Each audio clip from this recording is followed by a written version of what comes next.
بسم اللہ الرحمن الرحیم۔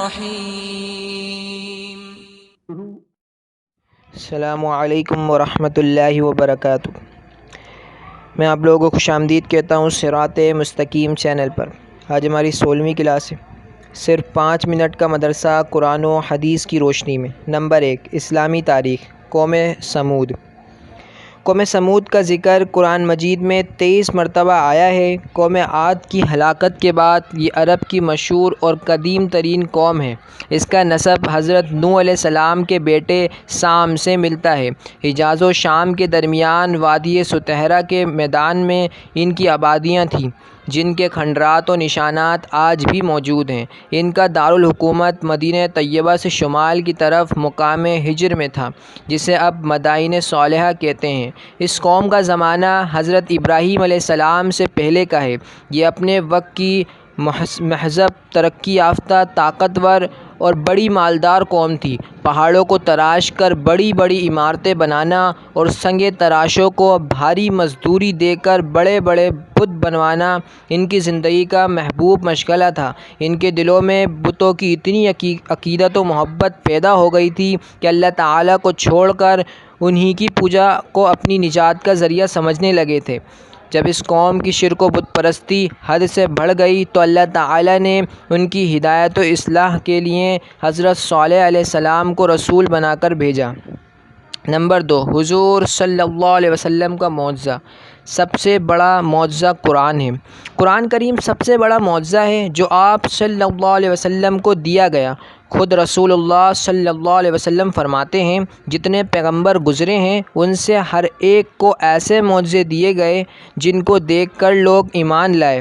بعد کے زمانے میں ان کا کوئی اثر نہ رہا، اور مجھ کو جو معجزہ اللہ تعالیٰ نے دیا ہے وہ قرآن ہے، جس کو وحی کے ذریعے مجھ پر اتارا ہے۔ اس کا اثر قیامت تک باقی رہے گا، تو مجھے امید ہے کہ قیامت کے دن میرے ماننے والوں کی تعداد دوسرے پیغمبروں کے ماننے والوں سے زیادہ ہوگی۔ نمبر 3، ایک فرض کے بارے میں، نماز میں قبلے کی طرف رخ کرنا۔ قرآن میں اللہ تعالیٰ فرماتا ہے، تم جہاں کہیں بھی رہو، نماز میں اپنے چہروں کو اسی بیت اللہ شریف کی طرف کیا کرو، یعنی قبلے کی طرف رخ کر کے نماز ادا کرنا فرض ہے۔ نمبر 4، ایک سنت کے بارے میں، شام کے وقت کی دعا۔ رسول اللہ صلی اللہ علیہ وسلم شام کے وقت یہ دعا پڑھتے تھے، امسینا وامسی الملک للہ والحمد کلہ للہ لا شریک لہ لا الہ الا اللہ والیہ المصیر۔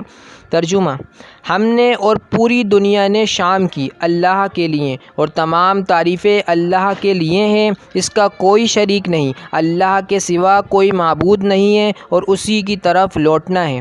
نمبر 5، ایک اہم عمل کی فضیلت، آگ بجھانے کی دعا۔ رسول اللہ صلی اللہ علیہ وسلم نے فرمایا، جب تم کہیں آگ لگی ہوئی دیکھو تو اللہ اکبر کہو، کیونکہ اللہ اکبر کہنا اس آگ کو بجھا دیتا ہے۔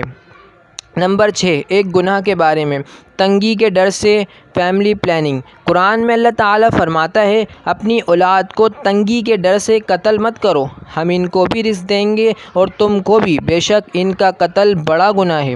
خلاصہ، معاشی تنگی کے ڈر سے بچوں کو مار ڈالنا یا حمل گرانا یا کوئی اور تدبیر اختیار کرنا کہ عمل ہی نہ ٹھہرے، یہ سب گناہ اور حرام ہے۔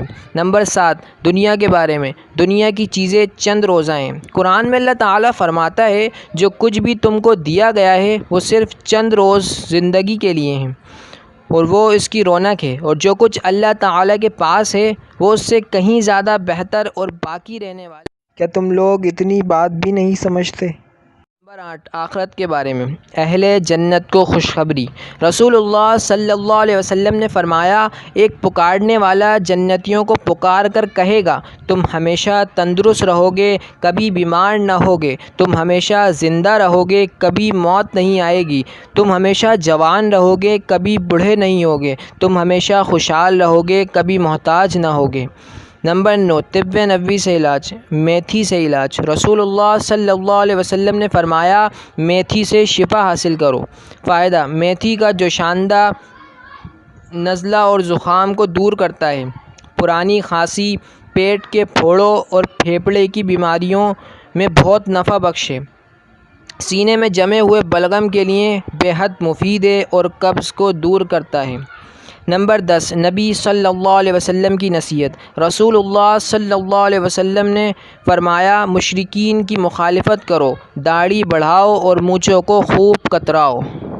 اللہ تعالیٰ ہمارا پڑھنا سننا قبول فرمائے۔ جزاک اللہ۔